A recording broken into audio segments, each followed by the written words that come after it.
Good evening. Good evening and welcome. What's happening? Welcome to Glide, everybody. Hello and hello and hello. I'm having this strange feeling. I was first a rabbi in San Mateo, and I got people from San Mateo here for 4 years. And I was a rabbi in Marin for 14 years, and I got a ton of them, including the first kid I met, Vanessa Gerber. What's happening? She was in 4th grade, and I did her wedding 6 months ago. This is what we do. Oh, my God, no way. How did you get past security? Seriously. Come on. I'm a Rebbitzin. I'm married to a rabbi over at the kitchen, and I'm a rabbi here.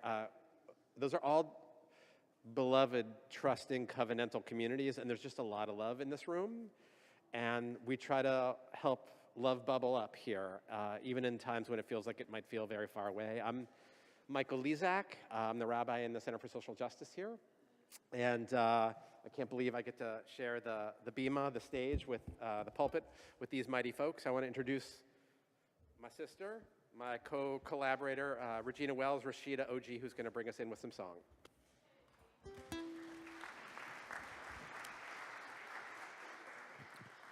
Neat. Take a long breath in your nose, if you will. Drop your jaw and breathe out. Ah. Let's see. And do that again. Ah. And it's your own pace. Just because I'm on the microphone, you don't have to do it. Just gonna make it okay. Is Lucy here yet, by any chance? Lucy? Another one. Ah.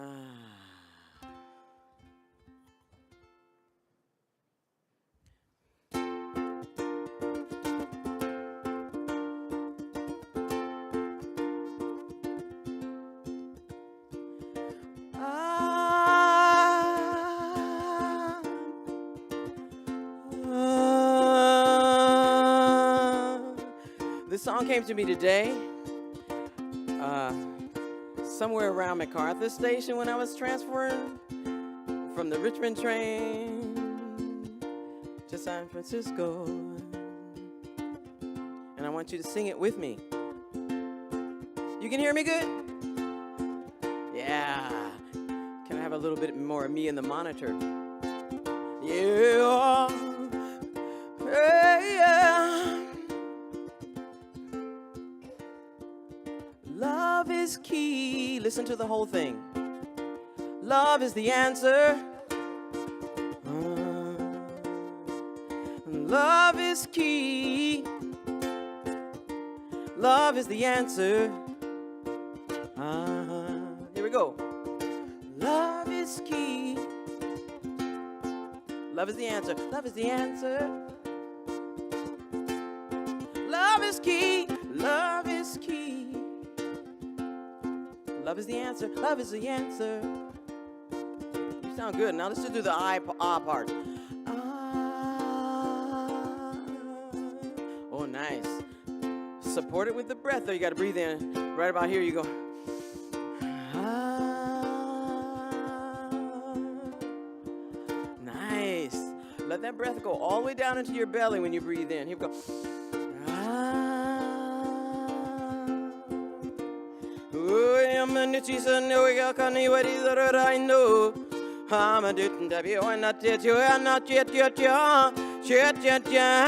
I said love is key. This we're singing together. Love is the answer. Love is the answer. Sing like you're singing into a cave. Love is key. Into a cave. Love is the answer. Oh, well, I see you,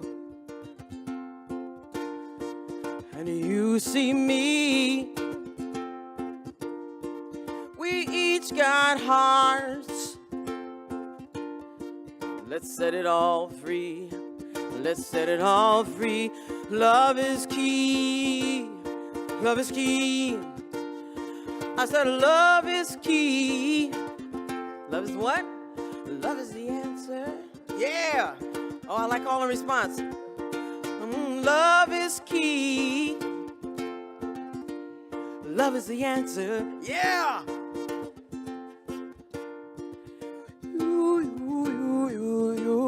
Once I did not hear Get a weed, oh, when you need the best, you don't get out the bad, the bad, then you get down.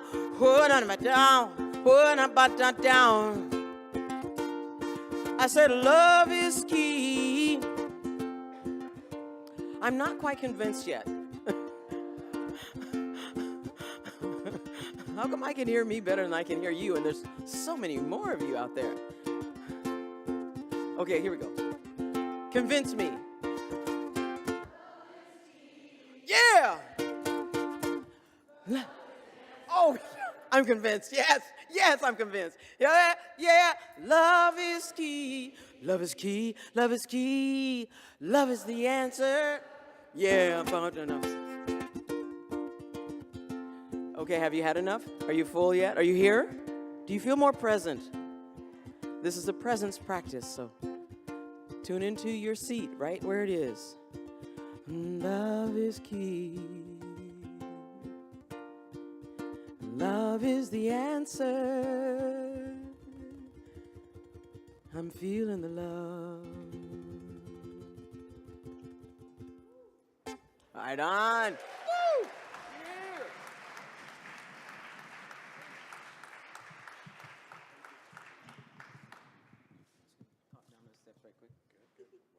Yeah.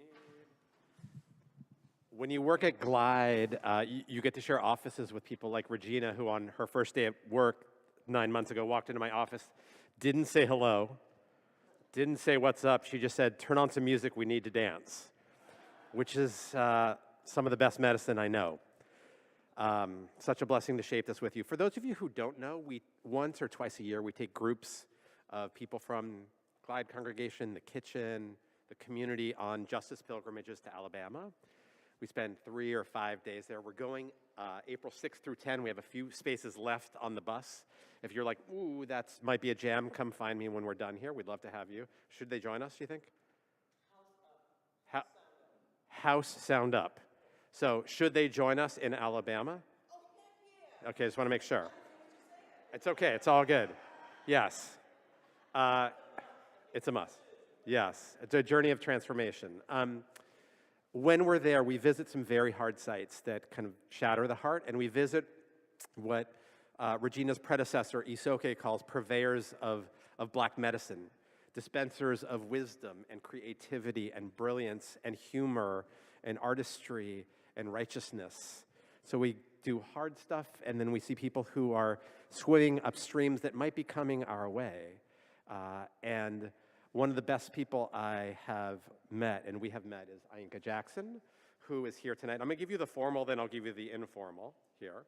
She is the founding executive director of the Selma Center for Nonviolence, Truth and Reconciliation, an organization committed to creating Selma 2.0 by bridging divides and building the beloved community.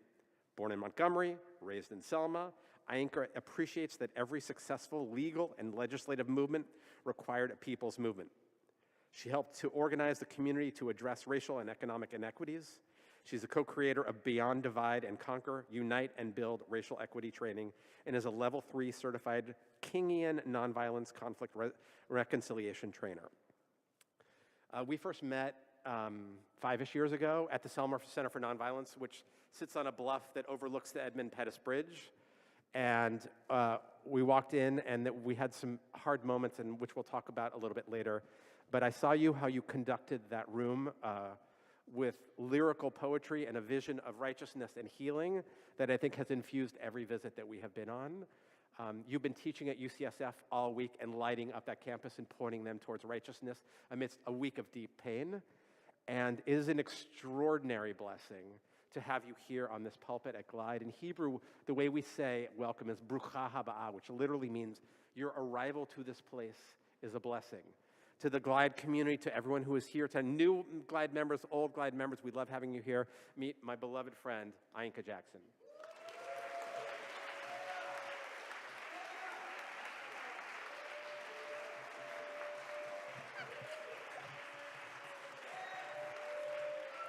You don't even know what I'm going to say yet.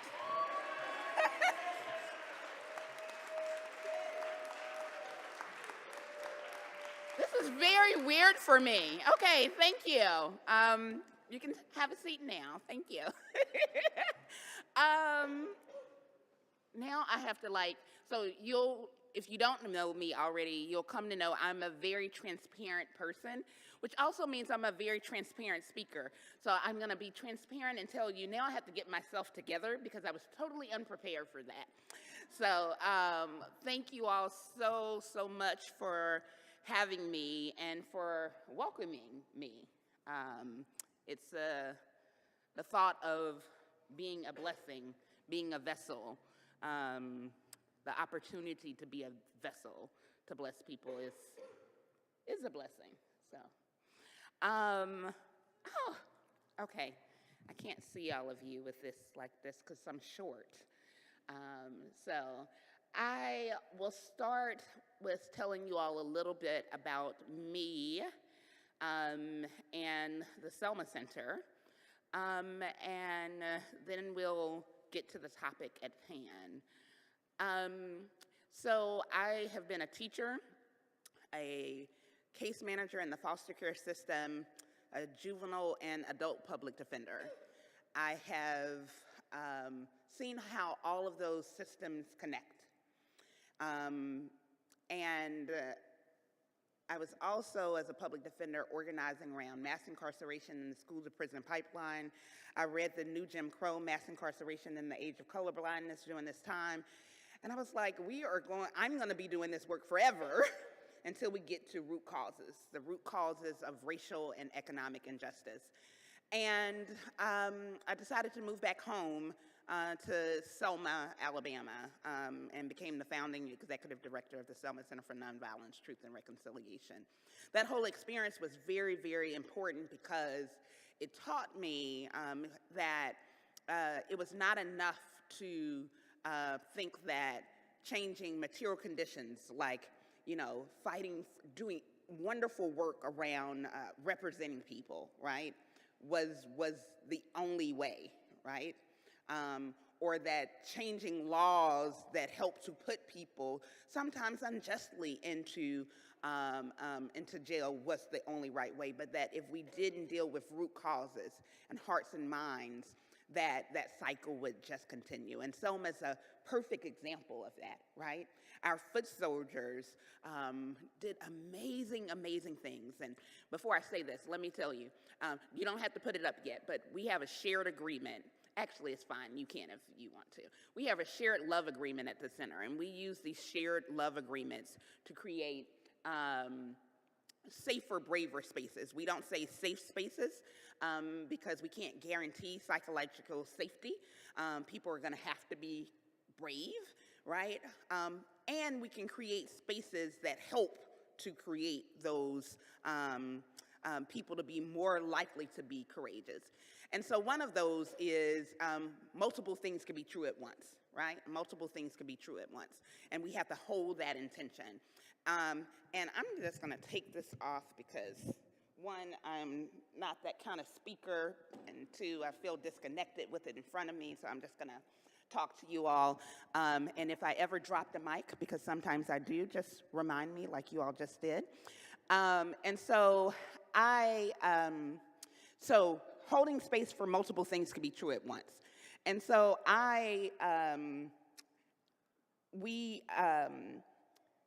so going back to where I was, so shared the shared love agreement, that one, but that's not the main point of this part, right? And so our foot soldiers did amazing things, right? They helped to change a law that helped to change our country, which inspired the world. Amazing. And hearts and minds did not change. And so that was gutted. And we are seeing the consequences of that now, right? Both things are true, right? Eternally grateful for them, and you have to do the hearts and minds work. But this is the thing, people are suffering right now, so you can't wait until people's hearts and minds are changed. You got to do the material conditions work. You got to change the laws. You got to do things with the economy. And so that those things can be sustained, you got to deal with hearts and minds. And so I moved back home to do that cultural work. When we talk about systemic, we mean personal, cultural, and institutional. So if you hear me say systemic, whether that's systemic racism, systemic violence, we're talking about personal, cultural, and institutional. Say it back. What's systemic? Thank you. And so I came back home to do this really systemic work, also with a focus on helping to shift culture. And so the Selma Center was founded in 2015 amidst the 50th anniversary of Bloody Sunday and the Selma to Montgomery March. That weekend, when President Obama was there and people were there from all over the country, different parts of the world, the KKK distributed 30,000 recruitment flyers.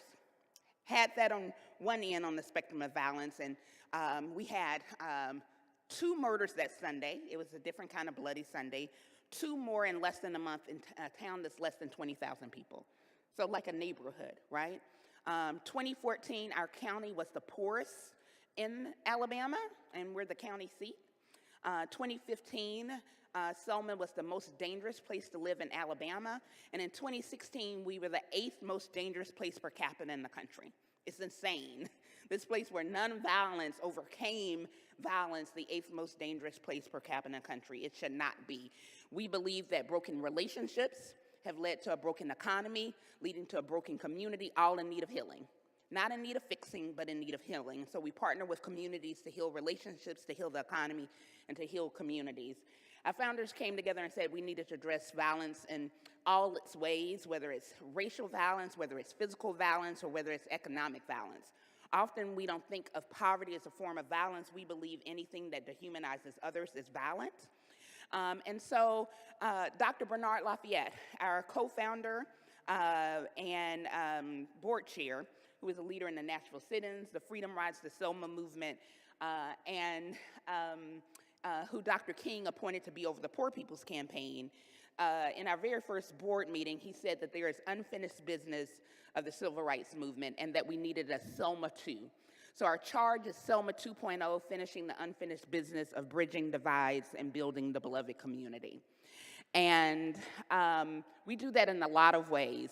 We address physical violence by having a street outreach team, trusted messengers responding to gun violence, and that program is rooted in nonviolence and connecting people with employment and educational opportunities.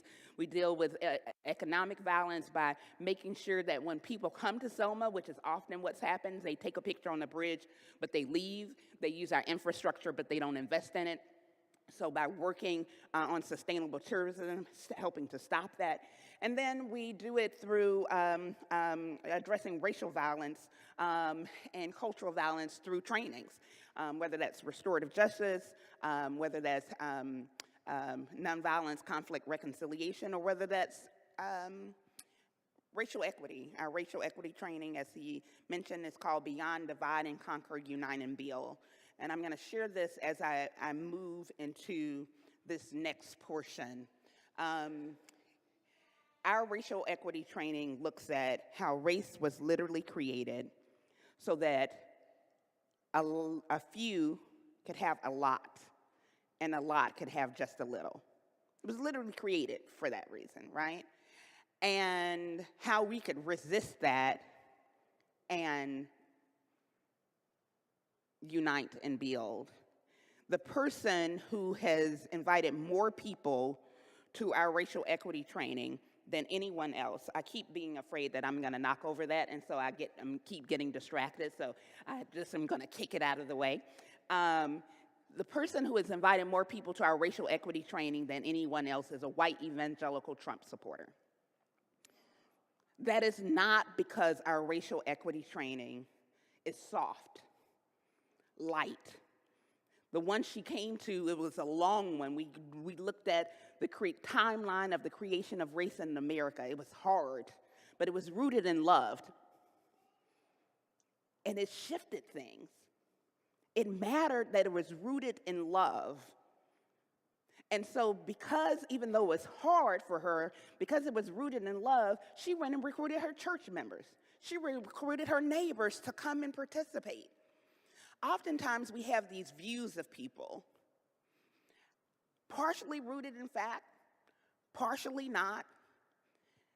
And we let that shape what we believe, and it blocks progress. We put people in a box, and I get boxes. I actually like putting people in boxes. Thank you. I like putting people in boxes. It's really good for my mental health. It is. It's like, okay, I know what to expect. Even if you do crazy things, I know what to expect. It helps me. And it also blocks me from you, right? Blocks me from building and connecting with you. And so it can be very, very dangerous. And so we have to be careful about that. And so, love, there you are. Our words today. Love is the answer. Love is the key. That was our song, right? Love is the answer. Love is the key. Our topic, it's not up there anymore. Our topic is something like personal and communal introspection. And oftentimes we think that love is the answer, love is the key, and somebody else is doing it wrong. It's the other people's fault. So before I go here all the way, let me say, thank you for being brave and courageous that you saw the topic and you came anyway. Because a lot of people saw the topic and was like, I can tell you what the problem is. DC, blah, blah, blah. And let me be clear, those are problems.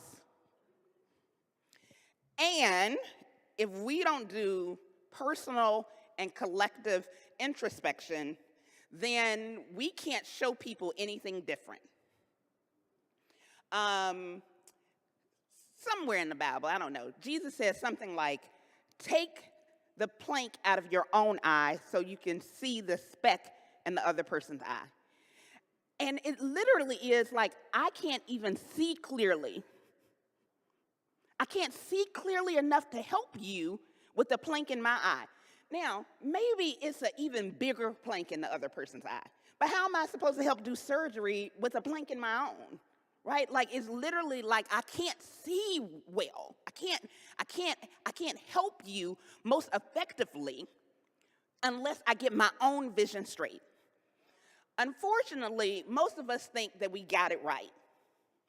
Me included. I told them earlier today, right here on this stage, I said, I used to think if the world was just more like me. I did, y'all. And it wasn't that long ago. It's like if the world was just more like me, it would just be so much better. And then I realized as people encountered the same trauma that they're experiencing now, because I have lots of privilege, that I'm shielded from a lot of that trauma. But if I encountered that trauma with all the brokenness that's in me, we would still have the broken world that we have right now, right? And so that means I got to do my work. The first principle of racial equity is to know thyself. Is to know thyself. I'm going to tell you all something that you may not do a standing ovation for me at the end. It is okay. It is okay. I'm here to speak truth in love, not to get standing ovations. And so, not systemically, personal harm. Most of my personal harm has been by progressives, where race is concerned. It's not been by conservatives. It's not been by evangelicals. It's been by progressives. And why is that? It's because we got it. We've arrived. I know what to say. I know what not to say. I know when to say it. I'm there. And so we don't do the work. And when we don't do the work, we make other people work more. And this work is exhausting enough for people not to make each other work more. But that only works, I've been talking to y'all a lot, I'm sorry, let me come over here. That only works if we do our own work. And I don't mean just white people do your work, right? That's not what that means. Now, white people, yes, do your work. Yeah, we want you to do your work. But we live in a system that has indoctrinated all of us. And so all of us have to do our work. If I say peanut butter, you say, it's natural. It happens automatically. I don't have to be malicious, bad, a bad person. I don't have to think about it. It's automatic. I don't have to like jelly. I don't have to want jelly. But if you say peanut butter, even if I just want some Thai food and it has nothing to do with jelly, I'm thinking I put them together. That is the culture that we've been indoctrinated with. And so if we don't do the work to uproot it, when I was a public defender, let me just tell you how I was brought up. Okay. When I was brought up, my parents are civil rights attorneys, activists. My mom writes the most beautiful songs, and one of them is called Black is So Beautiful. So I was raised in a Black is So Beautiful household. And when I was a public defender, and I read the new Jim Crow, and it said that white people use and sell drugs as black people about the same rate. Now, the using one, I believed it, because the white public defenders, they had done drugs that I had never even heard of before. So I definitely believed that. But that sell drug thing, I was like, I don't know about that one. And I, a Black is So Beautiful, power to the people household, led my first protest in sixth grade. All that, I had bought into that as a black woman. Right? So it's not about me being bad. We have to release the shame of this so we can actually heal from it, right? So it's not about me being bad, but it is about me doing the work of it, right? I have to do the work. And so I think that the last thing I'll say in the last couple of minutes before we start questions is one of the harmful dominant culture characteristics is around fear. And there's a lot to be afraid of. There's a lot of traumatic things happening right now to people we love and care about. And so it's scary. It's scary. And we have every right to be scared. What I am cautioning us against about not having the right is for fear to dictate our actions. Hold space again that multiple things could be true. My fear can be valid, and I don't want it to be a dictator. It could be information that I use to help factor into my decision, but not to make my decision. I don't believe that the opposite of love is hate. I believe the opposite of love is fear. And fear produces hate, which means that we're all capable of hating. Because we all have fears, and when we don't put our fears in check, particularly when harmful things are happening to us in our community, because that gets real personal, right? That's personal. And so then it's like, okay, I believe in love. Love is the answer. Love is the key. Until it relates to me. And then I'm mama bear on you. Right? And so the thing is, there's the nonviolence principle that says, there we go.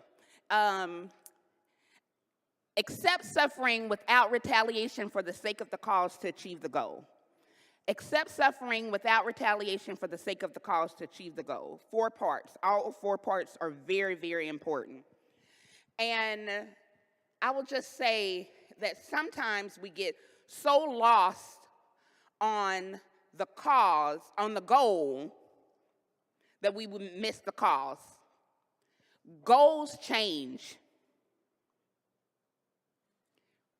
Everything that's coming down the pike, goals are going to change, but we can't lose sight of the cause. So if our cause is to have healthy, whole communities, a specific goal within that may shift in order in this climate for us to have healthy and whole communities. We will not get there if we are reacting out of fear versus responding out of love. Love does not mean I like you. Love does not mean I have warm and fuzzies. Nothing against warm and fuzzies. I am a very warm and fuzzy person. I am. Nothing against that, but that's not what love means. This is my definition. You can use your own definition, but love to me is wanting what's best for that person and doing my part to make it happen. It is not best for you to oppress me. It is bad for your soul and it is bad for your spirit. I want you to be free. Nelson Mandela talked about freeing the oppressor and the oppressed. I want us all to be free. So out of love, I'm going to hold you accountable.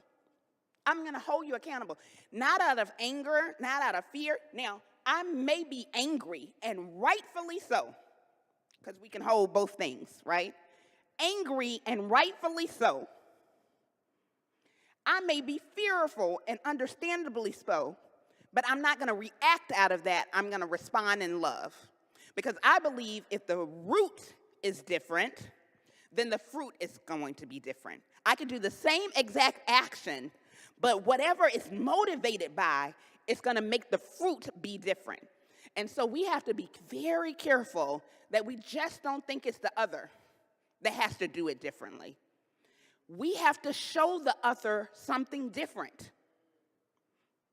We have a culture where we dispose of people that we don't agree with, that don't look like us, that don't think like us, that don't behave like us.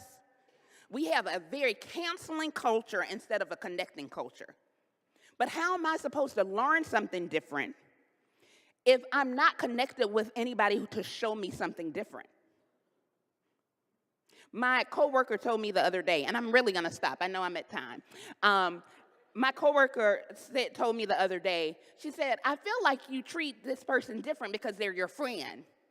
And I tried to explain some things, and she said, I said, but I've heard you say this twice, and you say I always do it, but you never tell me what I do. You say, you always do this, but you don't get, and she says, but I told you you do it, you just need to correct it. I said, well, how am I supposed to correct something I don't see? I need you to be my mirror. Like, I need you to say it to me, show me, so I can see it and be something different. And I use that example to say, we have some people that don't see themselves. And if we just reflect the same ugliness back that they are showing us, they don't see anything different. Show them the love. And again, that doesn't mean an absence of accountability. It means accountability. Principle 3 says, attack forces of evil, not persons doing evil. Another way of saying that is attack the problem, not the person. Again, that's not an absence of accountability. It means that the force goes to the conditions and not to the person. Force goes to the condition and not to the person, right? And so because of that, I am going to, in love, reach out to you while I forcefully aggressively attack the condition. And so we got to shift how we do this. And this doesn't start with other people. This starts with people right here in this room. It starts with me. Now, this is the last thing I'm going to say, I promise. And I really try to be a person of my word. So I'm not a naturally nonviolent person.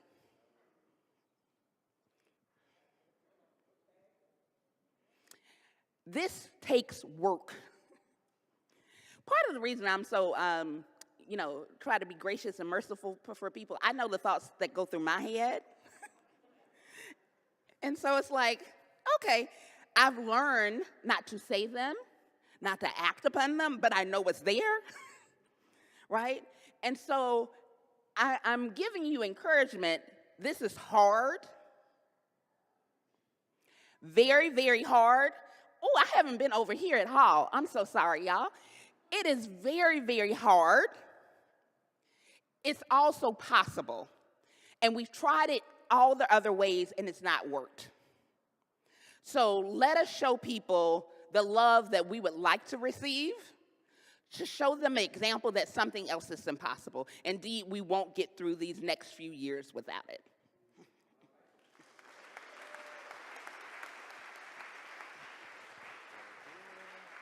Amazing. Yeah, sounds great. You want to slide forward a little bit? Yeah. Oh, sorry. Good. I told you, right? Yeah. I want to introduce another beloved friend, Dr. Leanna Lewis, who is the co-director of the Joint Medical Program. Associate director. Associate, thank you, of between UCSF and UC Berkeley, co-facilitator with me and Regina and others on our Alabama trip, a beloved friend joining us for this conversation tonight. Do you want to start us off? Oh, sure. Thank you.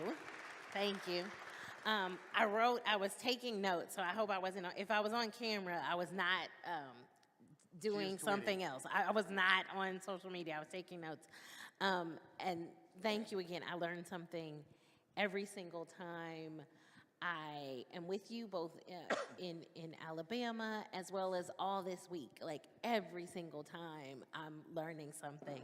You mentioned the unfinished business of Selma, and I wondered whether you could talk about how the unfinished business of Selma is also the unfinished business of our nation, and how can we identify and contend with the unfinished business of San Francisco and the Greater Bay Area?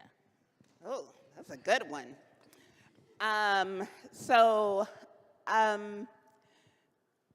The bridge, the Edmund Pettus Bridge,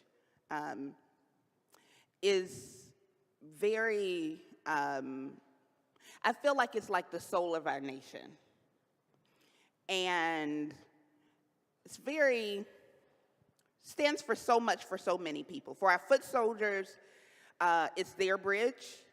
The League of the South a few years ago, did a flash mob on it. They are considered a hate group by many, and they said, we'll show up anytime, any place, anywhere, you can't stop us. They consider it their bridge. In fact, when it was named after Edmund Pettus, which is the Alabama KKK leader, they literally had a parade where they had people dressed up as enslaved Africans. And so for them, it's their bridge. And so after the Civil War, and just so we're clear that the last major battle of the Civil War happened in Selma, the Battle of Selma. And that was really significant because most of the things, okay, let me just warn y'all. I don't know how to answer questions short. So you're Jewish.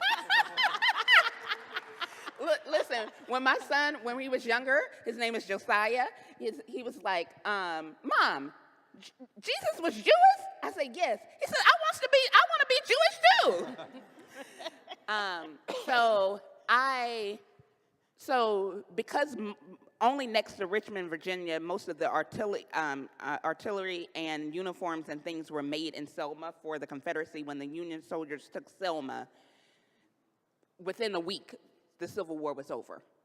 Selma has been a stronghold for the nation. 1865, 1965.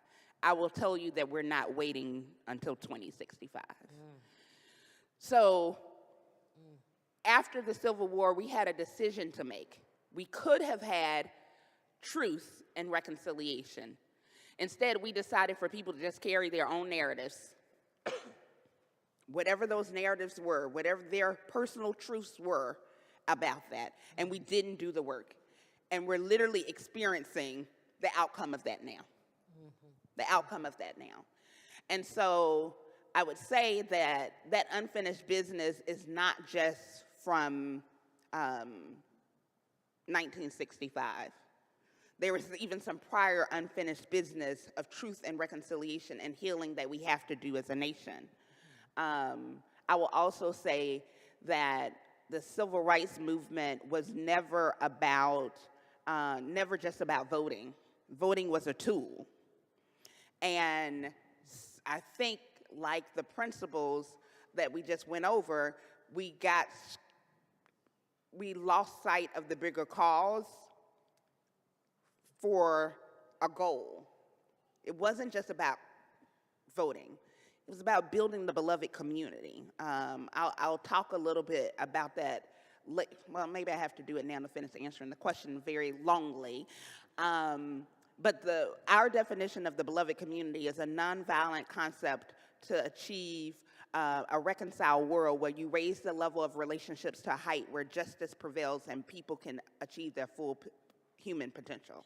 So you raise relationships high in order to get to justice and full human potential. So often we're so focused on full human potential and justice that we do injustice here. And it's not possible to get to beloved community that way. We say that beloved community is not just the destination, it's the journey. If you want to be the beloved, build the beloved community, you have to be the beloved community, right? You have to, it is the ends and the means, right? And so because of that, you have to raise relationships to a high level. And so unfinished business is not just for Selma. It's indeed for our nation and our world to be and build the beloved community. Now, is this where I do the learning about San Francisco and the South, or is that another question? Well, that was the other part of the question, and I'll say this is why I asked it. You mentioned progressives, and us progressives being the committers of some of the biggest harms, and I feel that deeply as someone, right, who has spent a long time in my life here in the Bay Area and in San Francisco with some lovely progressives who do some very harmful things. And it can be easy for us here to think, look at those folks in Selma and look at those folks across, I think we can think like you were saying earlier, if everybody were just like us, this would be such a better country. And I think there are probably some people in these neighborhoods, and there's some folks here who I would be like, I don't think the nation would be fixed if it was just like us. So, yeah, I think in the hierarchy of human value, that's not just race and class and gender. I also think it's geographical, that people in other areas think that they look down on the South. Mm-hmm. Now, I'm going to be honest with y'all. I have to pray to God that I don't think the South is superior. No, I see, y'all can't even laugh because you can't imagine it. But when I think about, like, in Alabama alone, 3 of the most major movements that helped change the world came from us. Yeah. Yes. I'm like, y'all have a lot to learn from us. Yes. A lot to learn from us. So I have a little coaster that says, by the grace of God, I'm Southern. Yes. And so I will say that, God loves all of us equally. The South is not better than anywhere else. Deep breath, Ainka. But the North, West, East is certainly not better either. And it's important to recognize that because you will miss the beauty of the South, the power of the South. We get most of the most regressive things come from the South, and if people stop saying the South is hopeless, people would invest in the South. It's like, let's catch it before it gets to the rest of the country. But because we have this negative view of the South, we let it spread. But if you consulted with the people from the South, we know how to do it. Now, we do it differently from others, right? We are very relational, and it takes time. Relationships takes time, but it's effective. It works. We can point to movements that change the world to show you, right? And so I do think we have to be very, very careful about that. I have to be, again, careful about the opposite, but that we can all learn things from each other. Like, I can learn things from San Francisco, and I indeed have learned things this week, and that none of us have it all together. So we do have to stay open-minded towards that because it could be very problematic. This is the last thing I'll say. There's a lot coming, and very difficult things are happening. and inner alarms and outer alarms are raging and sounding. And it's bad. Can't get around that. It's bad. And there's something to be said, a lesson from the South. There's something to be said when you can see what's happening and you know what's happening. The writing on the wall says whites only.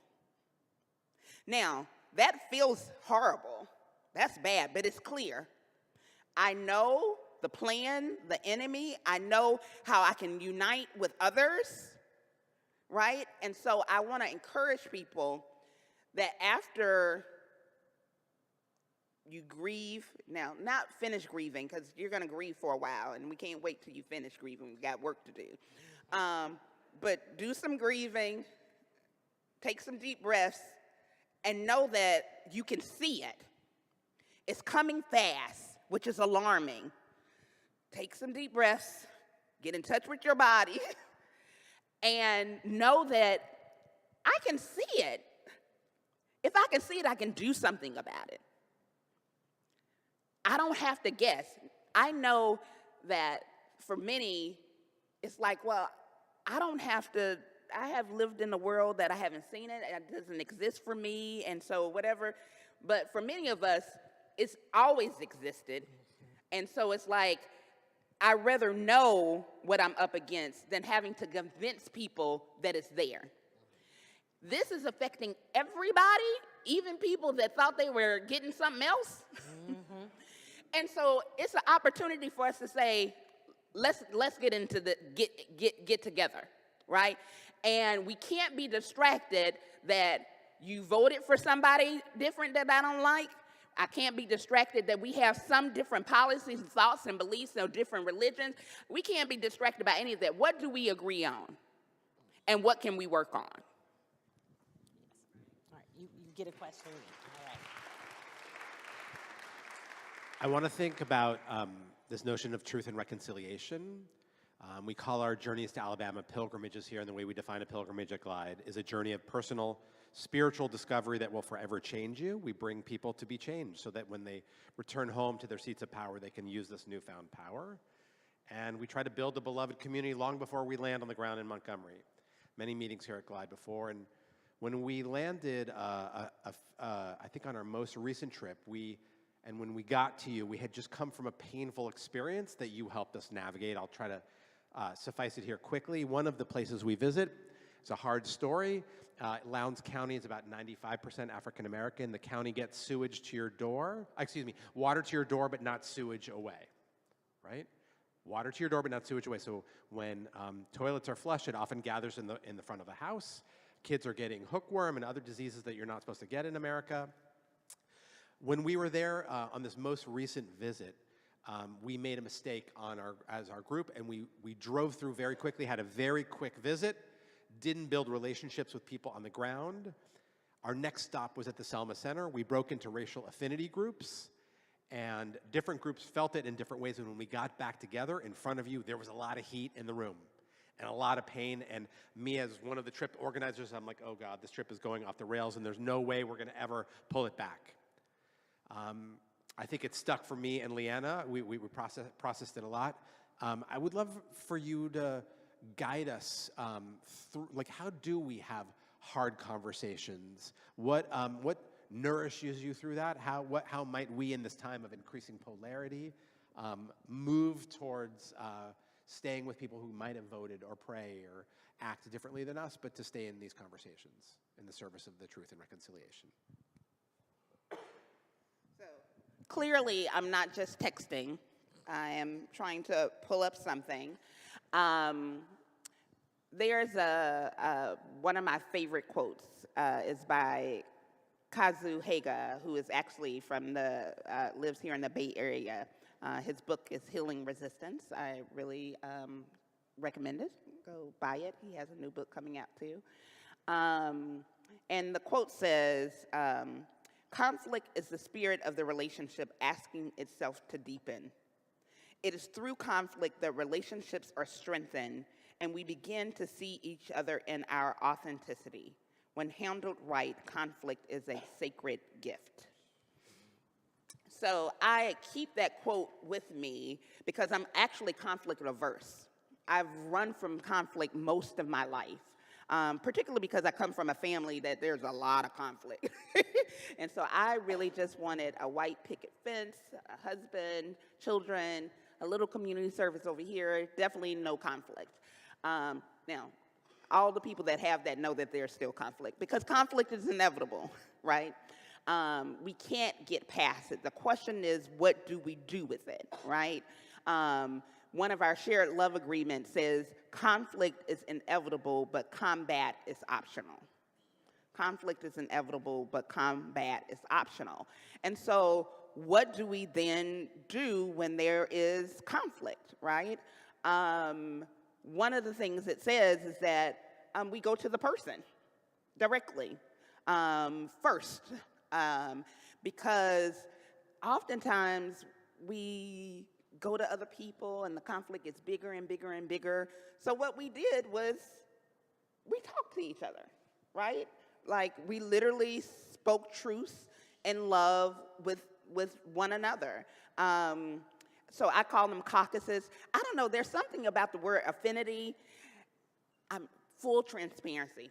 I don't necessarily have a problem with black people having affinity groups. There's something about white people having affinity that bothers me. It's just very transparent. So I use the word caucus.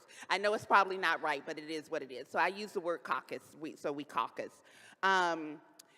Oftentimes, caucusing makes people uncomfortable because it's like, we just need to be together. And when I was married, one of our couple friends said to me, she was more like my husband, and I was more like her husband. And I was complaining because my husband would like check out or want to walk away when there was conflict. And she said to me, "You want him to walk away." Give him his space. He needs it. He will come back when he needs to. And caucusing is sort of like that, right? It's like things are heated. People who have shared lived experience need some time to get some stuff together, to say some stuff, to release some stuff, so we can come back together, and this can be a sacred gift. You want that to happen, right? So don't be afraid of the separation when it is done in service of the, I wanted to rhyme, but then I was like, is it integration? No. So I don't know. So you want that to happen, right? When it's done for this larger cause. And so coming back together, allowing people the space to get off their chest, to release what they're feeling in a safer, braver space was essential, right? So often, particularly in groups of people that have been historically oppressed, it's hard to say what you are thinking and feeling in front of mixed company, right? And then for white people, right, it's like, I don't want to say the wrong thing. And so it's all these fears. And so caucusing can allow people the space to deal with those fears in these more safer, braver space so you can come back and deal with things and love. And so that's what we did. We essentially had restorative justice circles. We had caucusing, and then we had a restorative justice circle. And restorative justice is really about culture, and circles are a tool for that, where you're really trying to get to root causes, right? And you use what we have in common, like values, to make sure we all have what we need. And that's really powerful because that is not about just the person who feels harmed having what they need. It's literally everybody having what they need, and walking away with a plan. And we did a lot of work in the circle, and things were feeling better. There was some release, and you know how sometimes you can release, and it's like, okay, I've released enough, and so we can go in. And so there's some danger if you stop there, because then more stuff happens, and then I need to release some more, but it's actually not healing that's taking place, right? And so I had to say, okay, Rabbi, that's nice, that's wonderful. Concretely, what's going to happen when you leave here? And something concretely happened when y'all left, but you all will have to share that better than me. Well, again, I get lost because she talks and then I listen so deeply and then I'm like, oh, wait, I'm supposed to be doing something else. And I was just listening. I think one of the things that you helped to set up for us in what we needed to do next was both having a plan, but also something that I think can be counterculture. You didn't realize this, but is counterculture to this California progressive culture. Because we're used to then we all go home to our different places, right? And we felt good and we waved at Whole Foods and we saw each other at work and then we went to our own places and it was done. And you really encouraged us that we had to keep with it, which meant we had to keep staying proximal. We had to be in more relationship, right? That community and relationship that I feel when we're in the South, which you made reference to being a big part of what works and why it had worked, is what was different.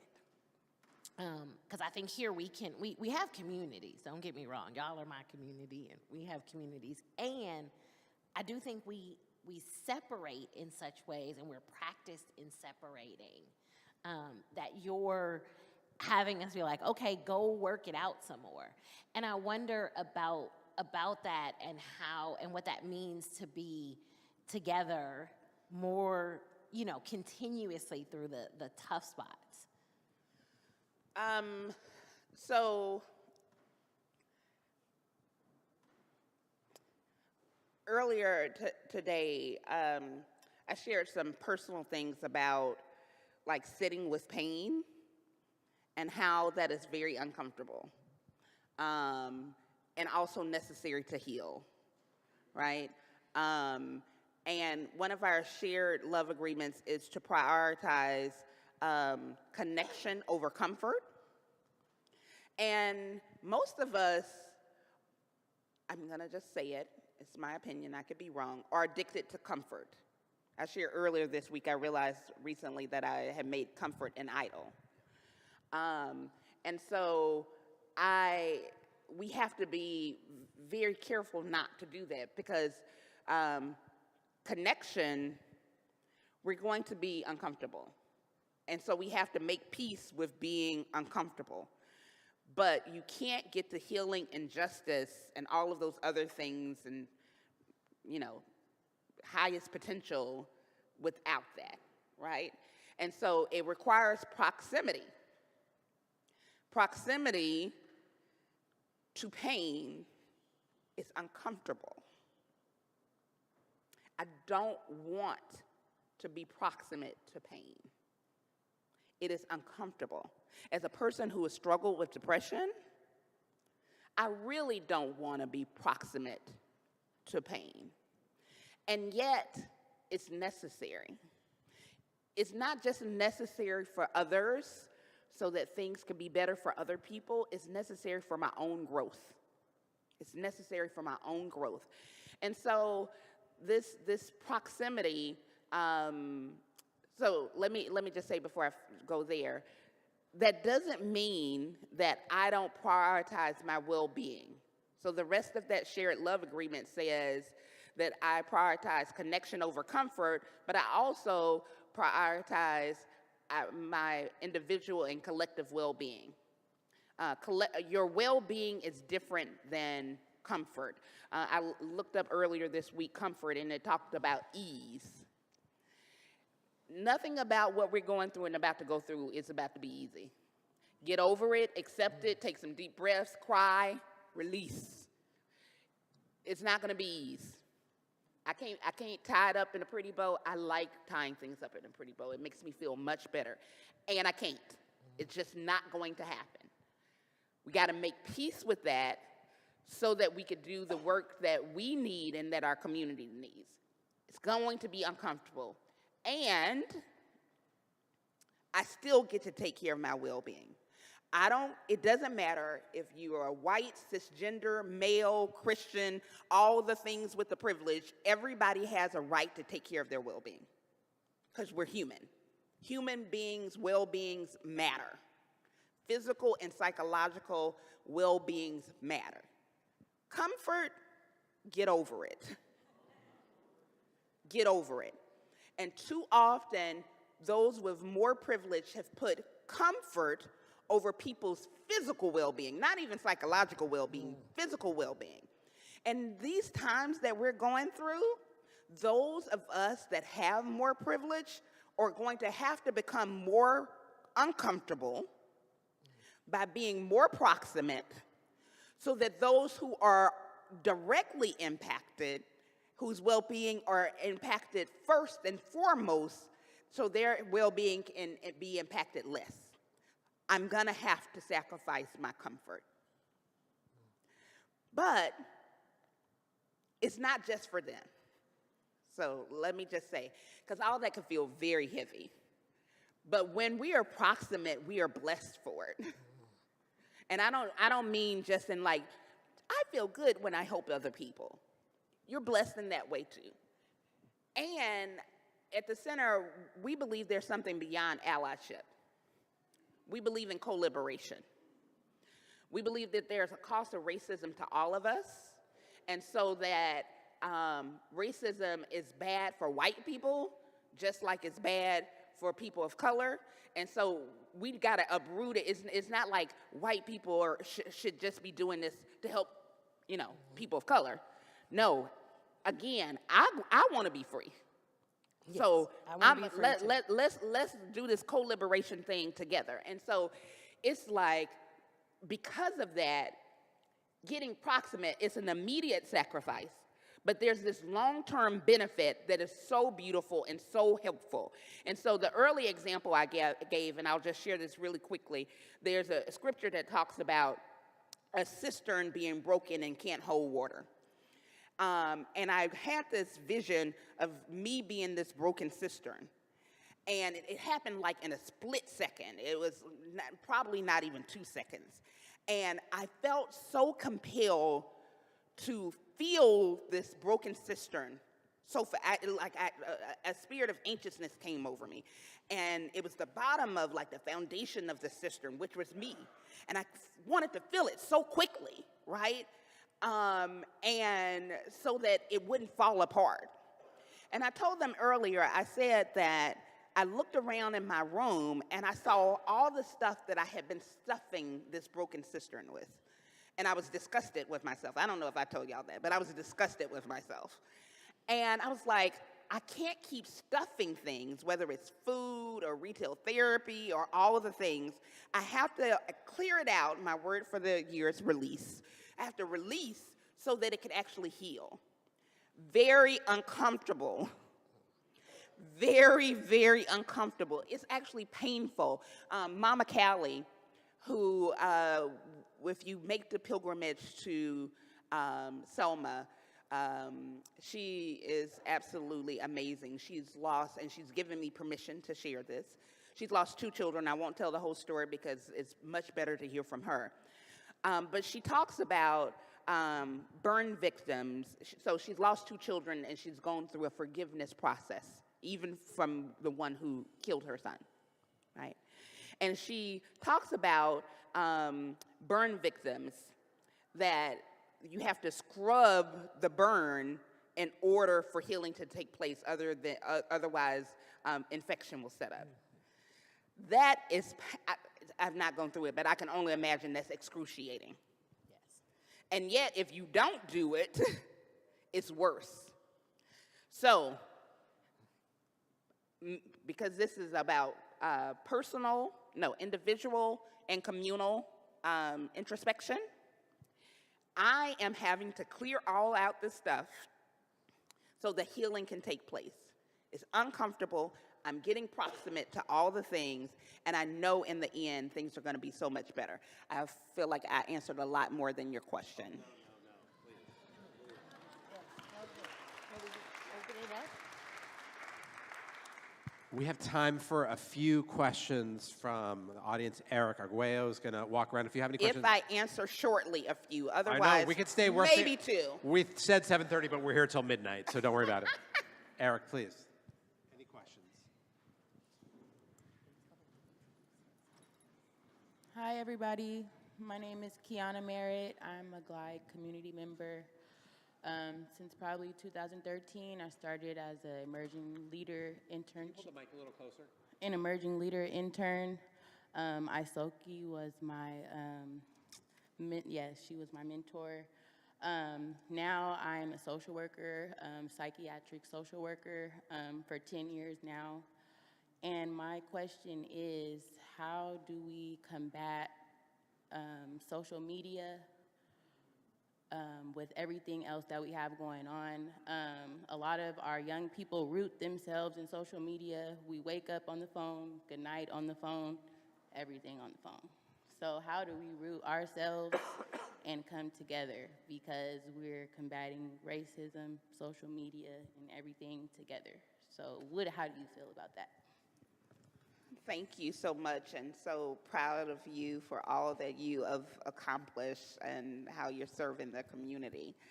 I would say first, before we can help young people, we have to do it for ourselves. Most of us, the first thing we reach to is to reach for our phones, and it's not to read the Bible or the Torah. And so I think that we have to do it ourselves, and in doing it ourselves, we'll better be able to help them. But if we can't free ourselves from it, it is very difficult to teach someone else how to free themselves, right? Or even the benefit of freedom, right? Because oftentimes, these processes where you're freeing yourself actually feels oppressive. It feels restrictive. Like I'm going through a 40-day sugar fast right now. And it's a mind shift to feel like this is actually practicing freedom versus restriction, right? Especially with the Rabbi's Delicious Brownies backstage. I'll mail you some. Yes.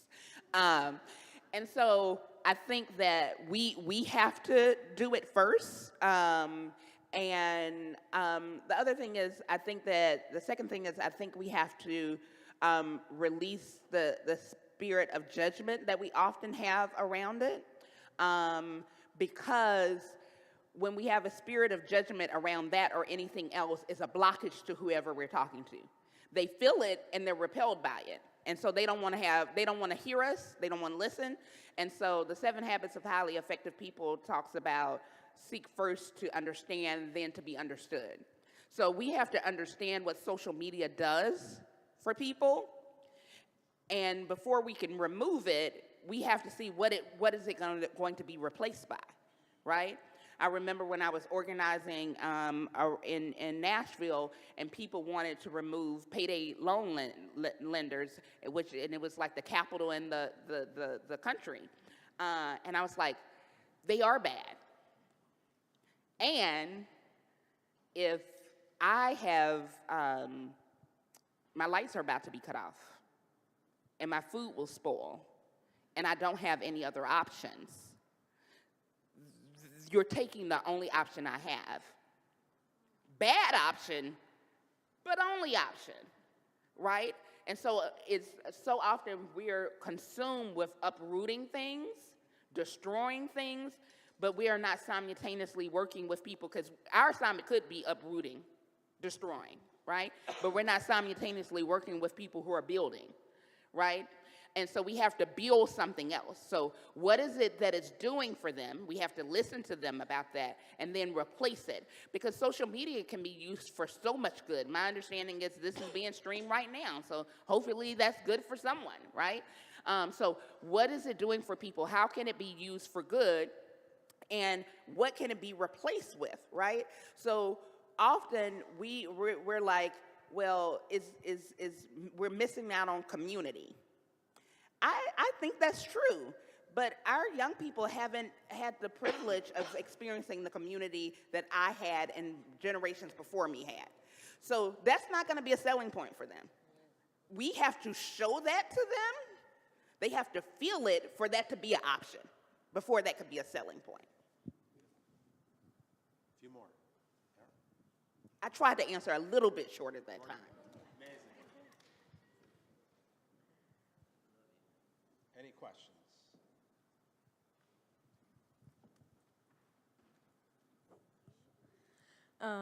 First of all, thank you. I really appreciated what you were talking about in terms of like, it's a, you know, the vision is like everybody having what they need. What are some communication tactics or practices that you employ when folks that you're talking to confuse their comfort for their need, and you're trying to meet them with love to make some sacrifice, to feel some discomfort in service of something bigger. Can you just clarify for me? Yep. When you say people confuse their comfort for their need, what kind of people are we talking about? We're talking about white people, we're talking about boomers, we're talking about, you know, I say that with love. I truly do, because like, these are the conversations that just pain me because I can't get through. And that's what I'm talking about. Gotcha. Thank you for the clarification. Very helpful. So when you're used to something and it is removed and you feel pain, it feels like a need. And so we really do have to like be understanding of that and show grace and mercy to people about that, because it does feel like a need. And it's only through not making people feel shame and through extending grace and mercy and in relationship that people can be comfortable with being uncomfortable, that I'm able to release, right? Similar to the social media, people have to have another thing, but when we, and I'm not talking about you, but when we like make people feel shameful for it, or we don't decide to walk with people with it through it, then people don't have a space to release. Dr. Bernard Lafayette, he talked about practicing courage. He talks about practicing courage, and that's not something that happens overnight, right? He talked about when he was a little boy, and it was black people considered the lunch counters, yes. And he would go and get coffee, and he would deliver them to the black businesses. One day, he just slipped and just sat there while he waited for the coffee. He just slipped and just waited. Like, that was a form of him practicing courage. And he went from there to, like, helping to actually desegregate lunch counters in Nashville, right? But he started very young practicing courage. And so we have to give people the space to help practice courage, right? And so I would also say that it comes with relationship, listening, not convincing, right? My relationships with some white evangelical Trump supporters, including the one I mentioned, has never been about me trying to convince them that they're wrong, even if I think they're wrong sometimes. And I do think they're wrong sometimes. But it's never been about that. It's been about us connecting on a human level. Even seeing the things that we have in common, like our faith, even though we live it out in very real differences that have very real consequences. Not diminishing that, right? And it's been about connecting, not about changing. But through connecting, changing happens. We've all changed through that connection. And so prioritizing, again, raising that level of relationship to a height. And so through that, I'm listening. And I'll say this and I'll stop, that particularly when you've been harmed or come from a community who has historically been harmed, it is very, very difficult. And every time, I said this earlier, and every time it's a part of me that chokes up because it's that hard to listen to someone who is saying things that are painful and hurtful to you or your community. And yet, if nobody does that, I'm not saying it's everybody's calling, but if nobody does it, then we don't move, because everybody wants the right wants to feel seen and heard. Even if you're from the most privileged of places, everybody wants to be seen and heard. And so if you don't start with allowing the person to be seen and heard, you can't be seen and heard too. Somebody has to be willing to let the other person be seen and heard first. And so it starts with that relationship, and through that relationship, it becomes mutual. But somebody has to be willing to let that start. Time for one more.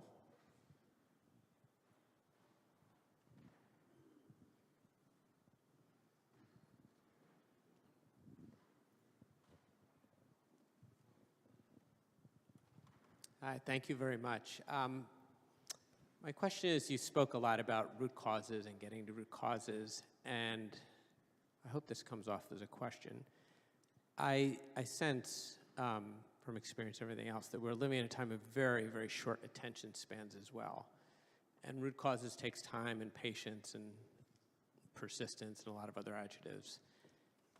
I was on a call yesterday, we were talking about a mission statement for not-for-profit, and someone said, it has to be 3 words long, to which I probably responded a little bit abruptly. But in that kind of context, and so 2 things, that and also even within the world of volunteering, people, I think, tend to like to do direct stuff. Harder for people to want to do lobbying, even harder for people to want to do mindset or just meeting with an elected official so that later on they can do lobbying. How do you square these things? If we're going to get to root causes, we're living in a world that's looking for very little attention, immediate feedback, things like that. So how do you think about that? So you are absolutely correct. I just want to give a precursor that says that I direct a center that's called the Selma Center for Nonviolence, Truth, and Reconciliation. Definitely not short. Our mission is even longer. So we're not the best at that. And I will say, there's an African proverb that says, if you want to go fast, go alone. But if you want to go far, go together. We have tried to go fast. This is what we've gotten. This is what we've gotten. So if this is what we want, let's keep going fast. And so back to the nonviolence principle about cause and goal.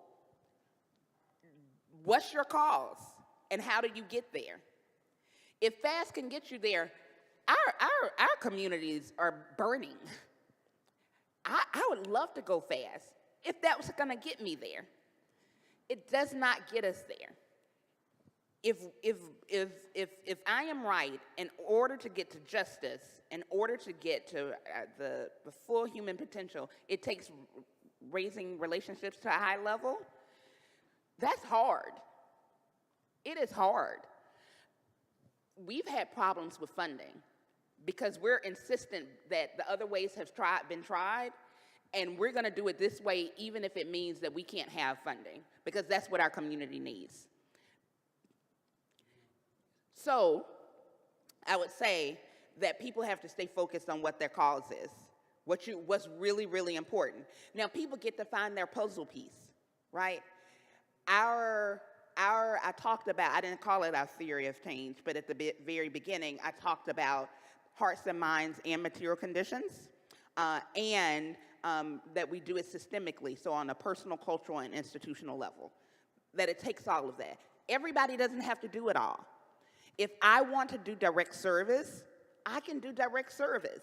But let me do it in context, in connection with someone who is doing lobbying, in connection with someone who's doing heart and mind work, right? Because the puzzle piece takes all of that. I told a funder once, I said, who was doing funding around job training. I said, you get to do that. It's your money. Stay focused on that. But if someone is creating bills, people are creating bills that block the impact of your jobs program that you're funding, you're pouring money needlessly. So to keep pouring the money, but connect with other funders who are willing to do the policy work, right? Connect with other funders who are willing to fund the heart and mind work to change the culture of things, right? So people get to do their part. We just have to get out of our silos. We have to get out of our silos, and we have to stop thinking ours is the only right way, right? That the either or binary, right? That I know best, right? This is my piece, and that's okay. I get to do my piece, but let me connect with others for their piece.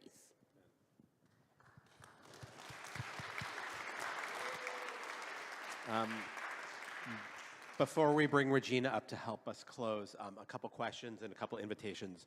If people decided maybe on their walk back to their car before, as they were sitting in their phone in bed tonight, and they wanted to go to the Selma Center for Nonviolence and make a giant or even small donation, would that be okay with you? That would be wonderful, thank you. Beautiful.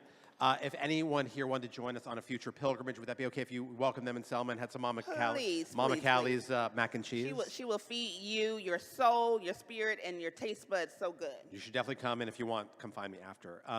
We think a lot about pilgrimages to Alabama, but we think also about pilgrimages into the Tenderloin and building out justice practices. I know many people in this room who claim a justice practice to serve regularly. I know of a three-generation family who comes to serve breakfast, including 2 high school kids, every Sunday morning. Imagine what that might do for your family. So then you can stay for a Sunday celebration afterwards and hear some amazing music. It's extraordinary to have you here. It is an unbelievable blessing to have you here. Can I do one thing before you do that? And if you could get that 58-second video ready. I just want to say this to people. It is so, during times like this, it's so easy to feel defeated and powerless. And I want you to know, I actually don't use the word empowerment. I believe that we're innately powerful, that our power can be organized, mobilized, resourced, but we have power, right? And it's important to know that. And sometimes power, because it has been used and being used so harmfully, can feel like a dirty word. And it does us an injustice if we don't use the power that we have. So I want people to recognize that the power that they have, just use it rooted in love. And so with that, I'll close out my piece with playing this short video by Dr. King.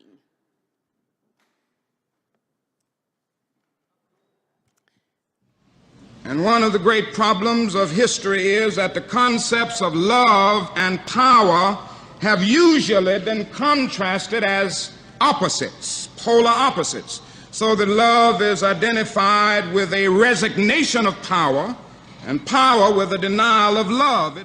Now we got to get this thing right. What is needed is a realization that power without love is reckless and abusive, and that love without power is sentimental and anemic. Power at its best.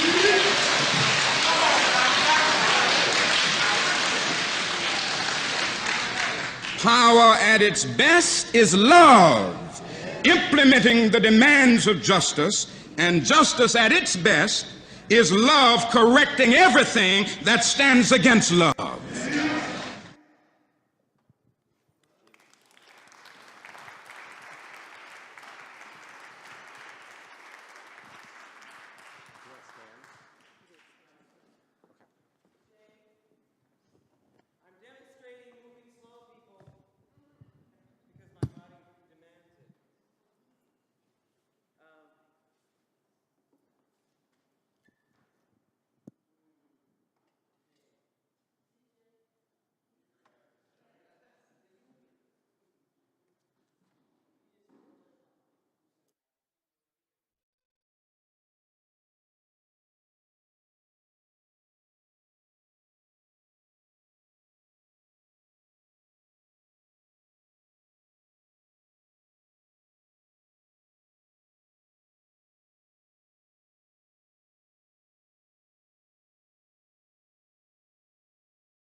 Check, check. One.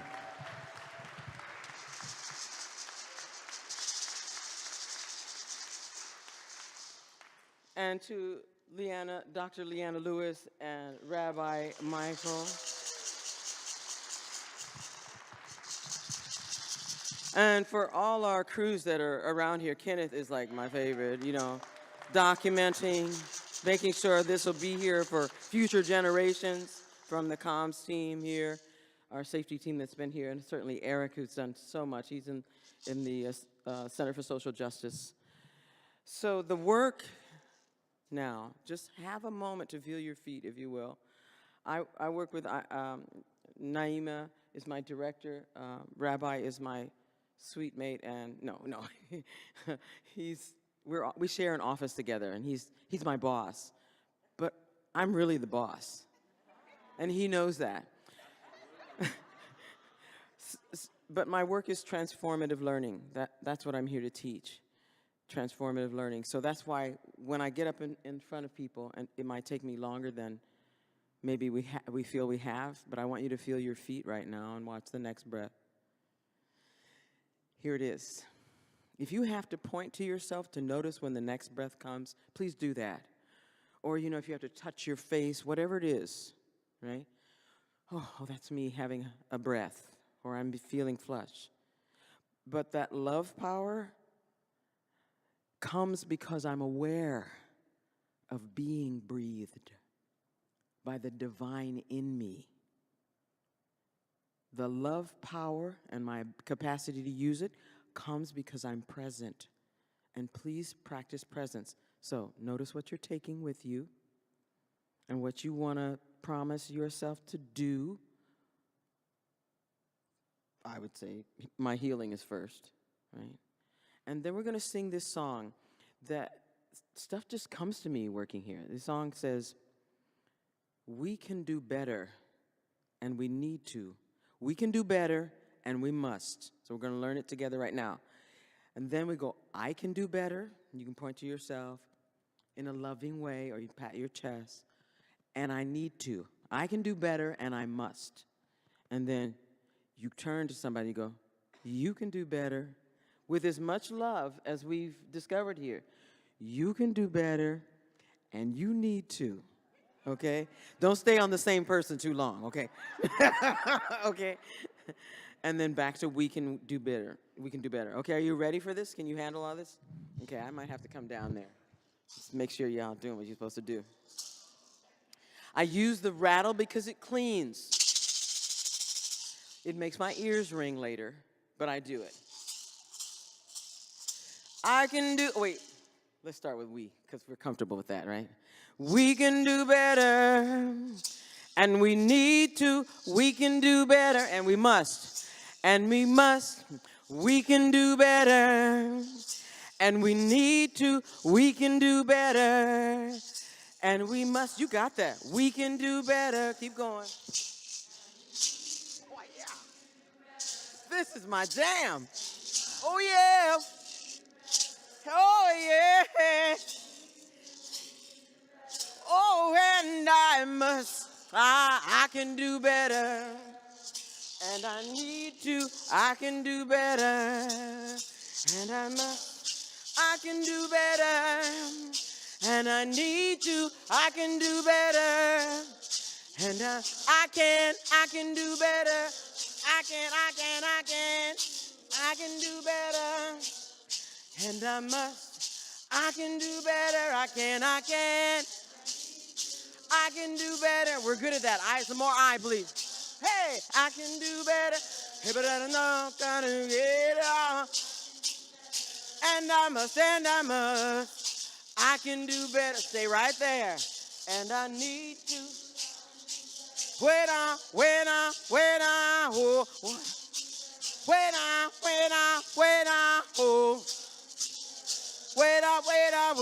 All right, come on.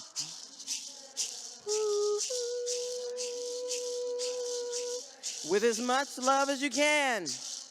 I can do better, and I need to, I can do better. Okay, you, look at somebody. You can do better, and you need to, you can do better, and you must, hey, you. Look at somebody. You can do better, look. And you must, you can do better. Right here, you got it, folks. You can do better, and you must keep going. You can do better. Thank you.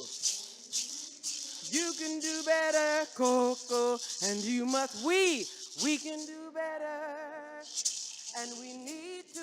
We can do better, and we must. We can do better, and we need to. We can do better, and we must. We can do better. We need to. We can do better, and we must. We can do better, and we need to. We can do better, and we must. Ashe, Asheo. Ha-ha, roots. Okay, that's our time. So chat a little bit, but then let's go outside so we can let the safety team go home. Thank you so much. We'll be in touch.